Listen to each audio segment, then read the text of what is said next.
Hi, Sandy Wyllie. Welcome to my mental health channel where I wipe away the stigma of mental illness by talking about my own personal struggles, having borderline personality disorder, having complex post-traumatic stress disorder, having severe anxiety and panic attacks, depression. I talk about narcissism and my narcissistic mother who used to beat me. I talk about schizophrenia and my schizophrenic father. I talk about my unethical psychologist who sexually exploited me and took advantage of me.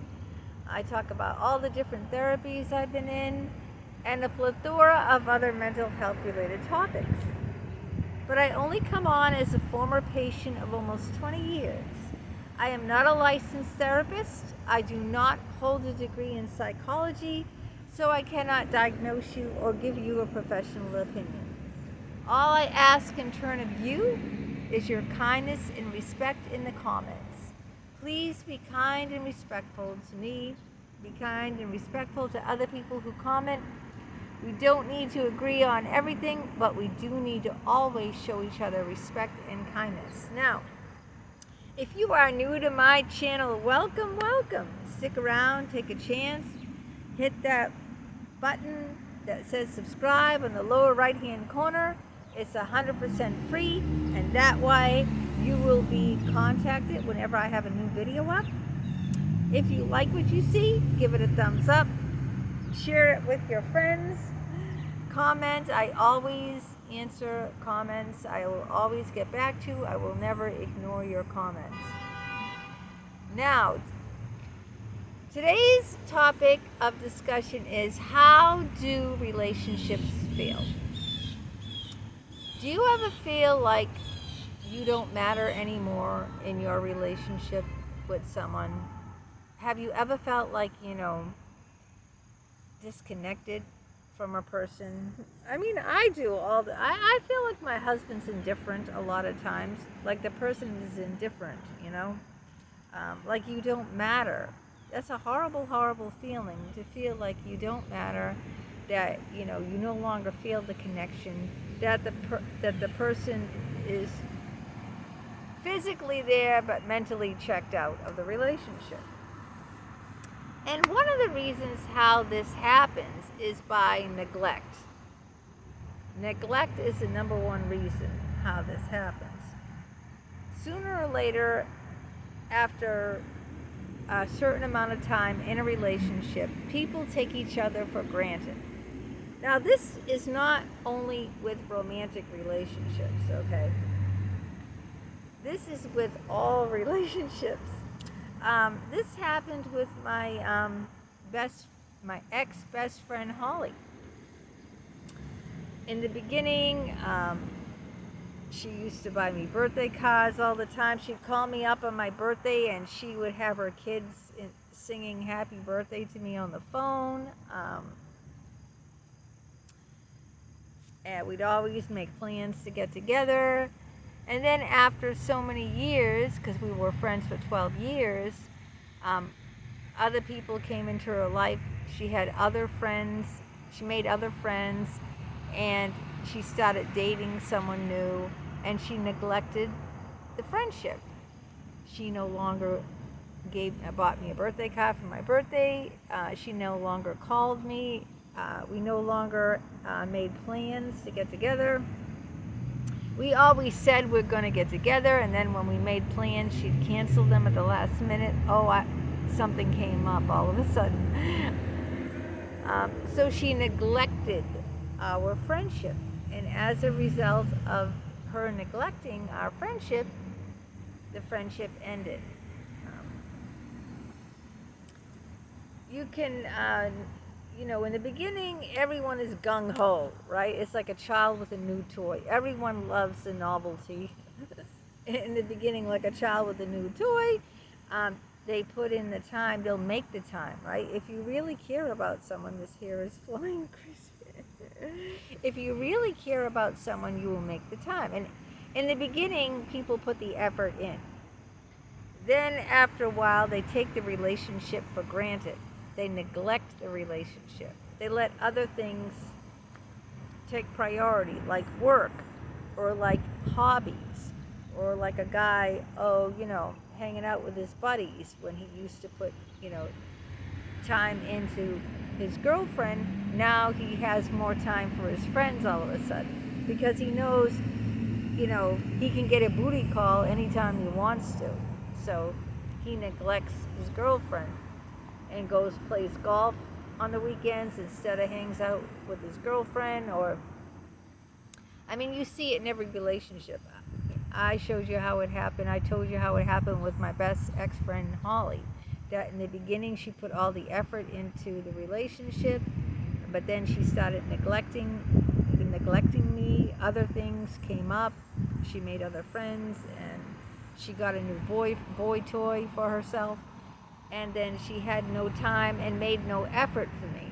I felt very abandoned because I have borderline personality disorder, so abandonment is a major issue with me. I felt neglect, and therefore I just deleted and blocked her. I said I don't feel like she cares anymore. It feels like she's pretty indifferent towards me. That other things are more important to her than me. That's how I felt. I felt like I was being taken, for granted, and that's a horrible feeling. A lot of people get lazy once a relationship is established. You'll see this all the time. In the beginning, the man and the woman put on their best. They try to look their best. They try to act they're on their best behavior. But then once they get married, right, you'll see one or both of them gain a lot of weight. You'll see one or both of them stop dressing up. They'll just wear sweatpants. They'll gain 30, 40 pounds. If it's a woman, sometimes when she had long hair, a lot of women, long hair is hard to keep up. You think that, this is takes a lot of effort, washing all this, styling all this, coloring, because I'm almost 60. I have to color all this hair. It takes a lot of money, a lot of effort, a lot of time. Now, I do it for myself, but a lot of women, once they get married, they say, screw it. And they cut their hair, they stop coloring it, they let it get all gray, they gain weight. Men do the same thing. They'll have the big pot belly, they're drinking beer, they hang out on the couch, they no longer want to go out and date their wife anymore because why bother? They have the cow. So,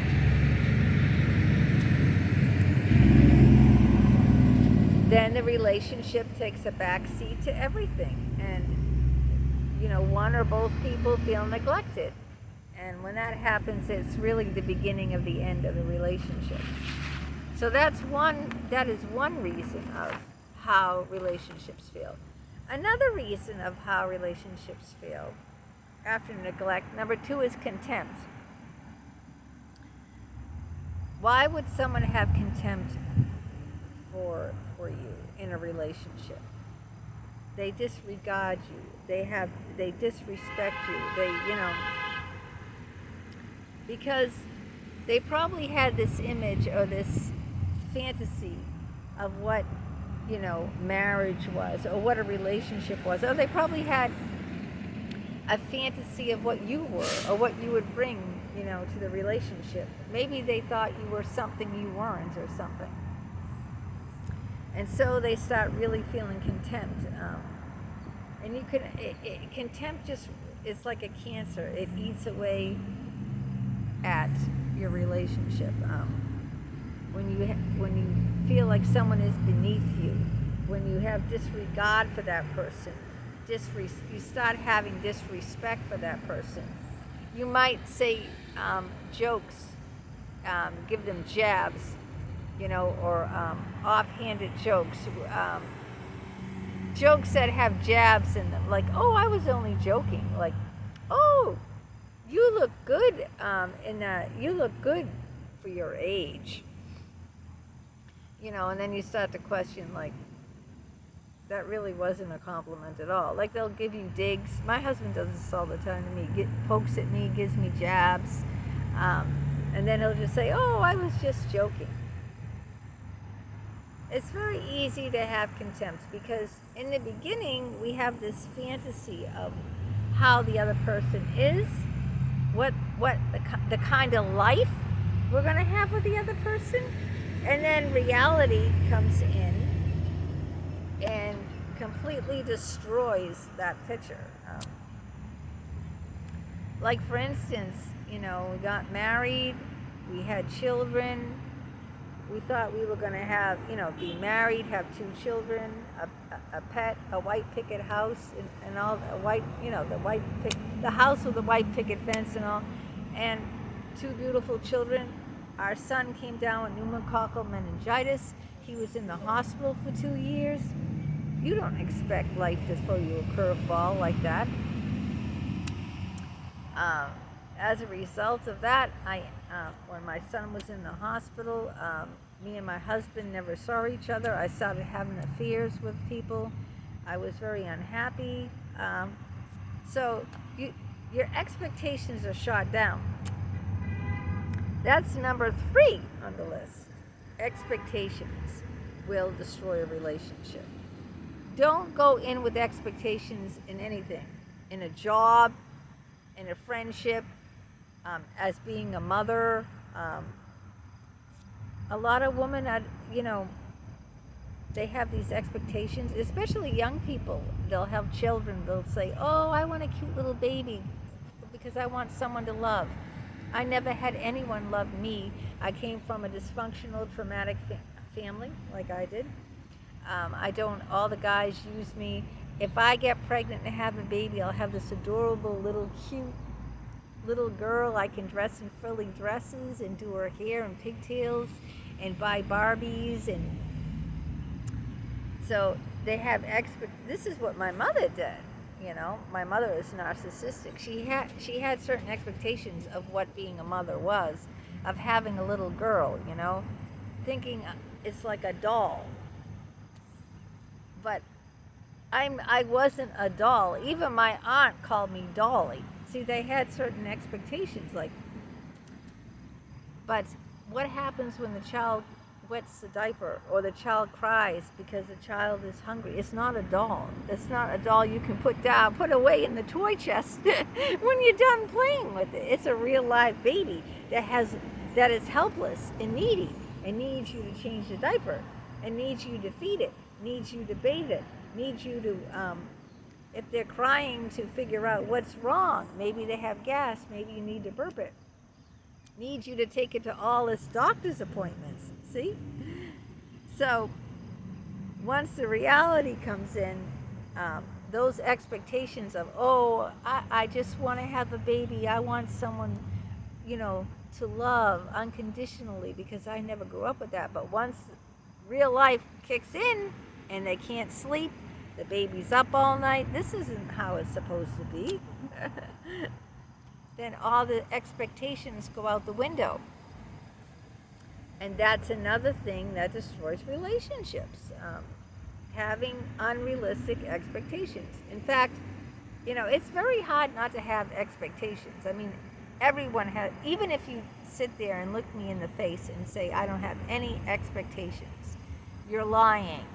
Because everyone has expectations in a relationship, even if it's just to, well, if I make plans with you, I expect you to show up on time. If you're going to be late, I expect you to call. Even simple things like that are expectations. I mean, you have expectations and you don't even know it. I expect you to be faithful to me. I expect you not to lie to me. I expect you. Everyone has expectations. And then, some people have grandiose expectations, and those people are going to really, they're not going to last in any relationship, because, what they expect is so, unrealistic that no one could possibly live up to those expectations.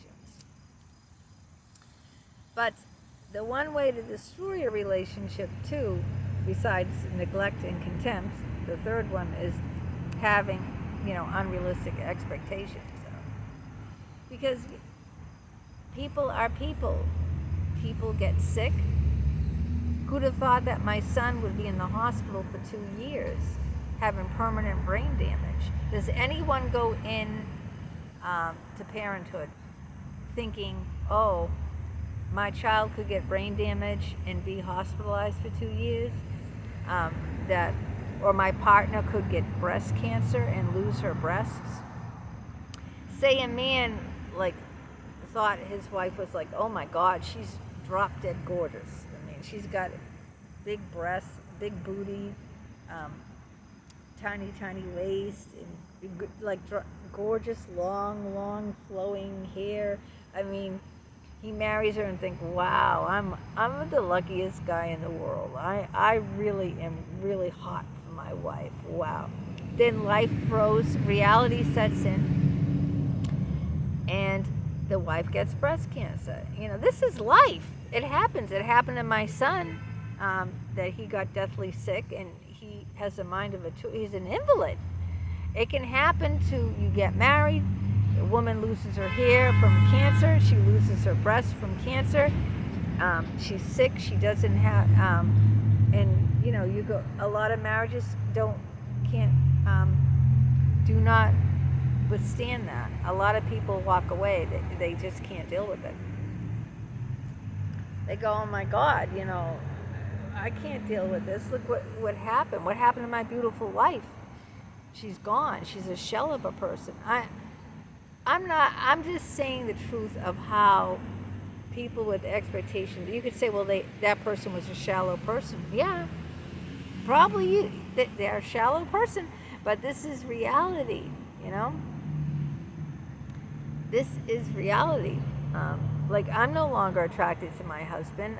He's 60 years old. He's bald. He's wrinkled. He's fat.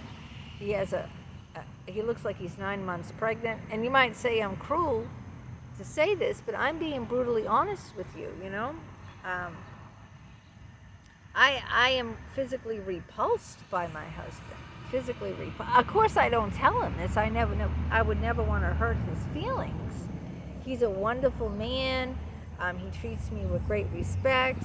He supports me emotionally, financially.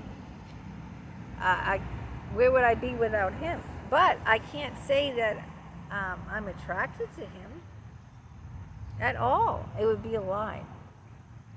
My friend Linda, too, she was the same way. She married someone who was ugly, and she told me, I'm not attracted to him. I said, well, what? Why'd you marry him?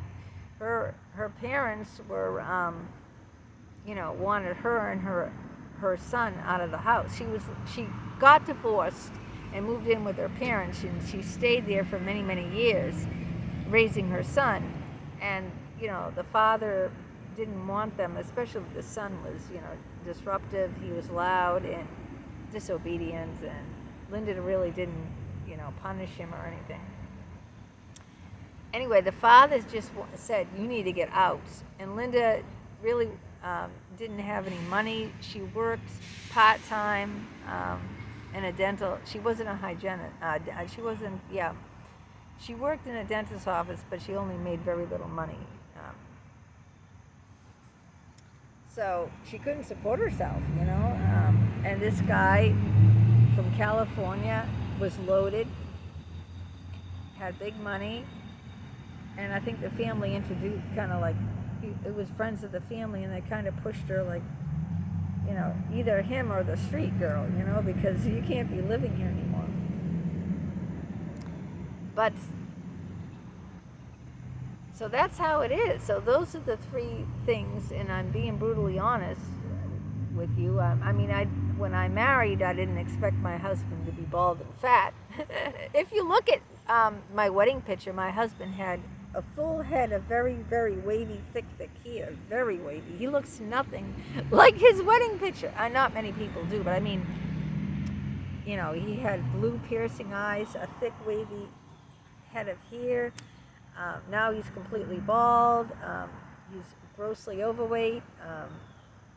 He did not age well. I don't like bald men. I'm not attracted to fat men. I'm not attracted to bald men.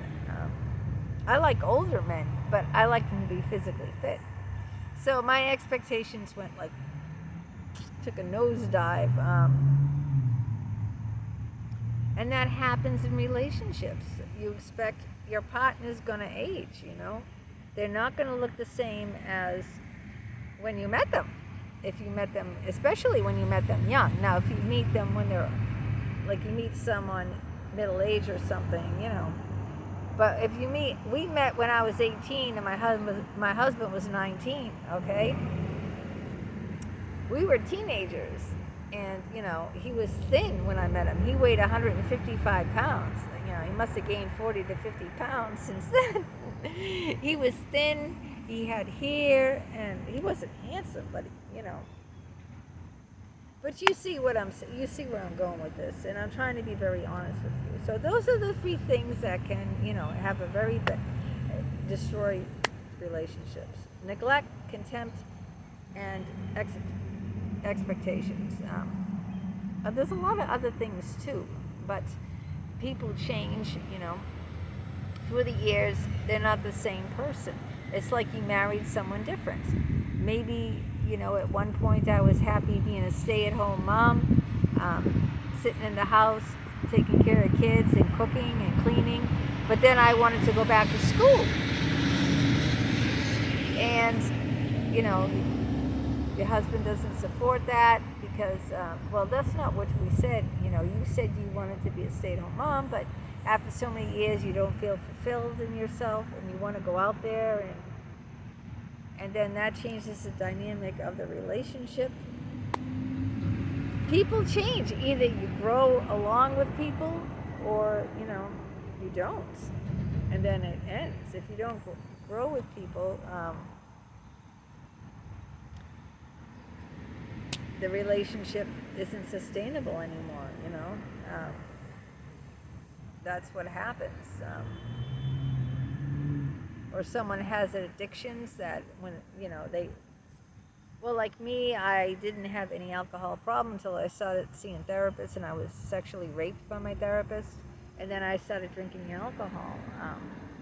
Luckily, I've tried to curb that back to just 2 glasses of wine every night, but still, that's a lot, you know. You're supposed to only drink 1 glass of wine a night for a woman, so 2 glasses is like double what I'm supposed to be doing. But, you know, I didn't drink when I first got married, and because of life circumstances, you know, I started drinking. That might affect someone else who doesn't drink, and that not liking their spouse to be drinking, you know, as much. People change, you know, not always for the better. A lot of times, most of the time that I've seen in my life, for the worse. They change, you know, who they are, what they do, how they look, and it impacts the relationship. It does. Or someone gets sick, and it's just too much on the other person. I'm not saying that's right. I'm just saying reality. I'm talking about reality, you know. Sometimes it becomes just too much on the other person, and they just can't handle that, and they have to get out of the relationship because they feel like the relationship is such a burden all the time and so depressing, and like that they just can't deal with it anymore. We've seen parents do that too. When my son got sick, a lot of parents, the father would just divorce the mother, and I have nothing to do with their sick child in the hospital. We've seen it. They couldn't deal with it, you know. They couldn't deal with a sick child, so they just didn't deal with it. They just wrote the child out of their lives and had nothing to do with them. It's very sad, but this is the reality of life. And I come on this channel to speak the truth, and the truth is very harsh. It is very harsh, but that's the whole point of doing these videos, not to gloss over and glamour everything, is to unfortunately bring the truth out there, and for us to share with one another and communicate in the comments, and let's keep that going. And if there's any topic that else that you want me to cover, then let me know, and I'll look into that. And if I have something personal of myself to add to that, then I will do it. All right. I hope that this video has helped you. And until next time,